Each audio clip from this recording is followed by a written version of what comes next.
Hey there. Today we're going to look at how to fix microphone not working or blocked in Google Meet. So let's get started. First, open your browser settings. Over here, go to privacy and security and make sure microphone access is allowed specifically for Google Meet. After that, check your microphone setup. Ensure it's properly plugged in and that the mute button, if it has one, is not switched on. Then open your system settings. Click Start, go to Settings, then System, and select Sound.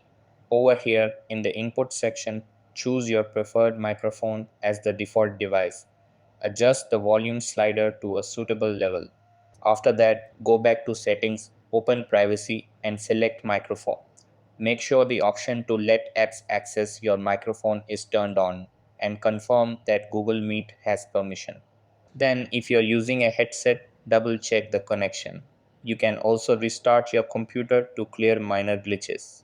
After that, make sure you have the latest version of Google Meet installed, as updates often fix audio issues. And that wraps it up. Appreciate you watching. See you in the next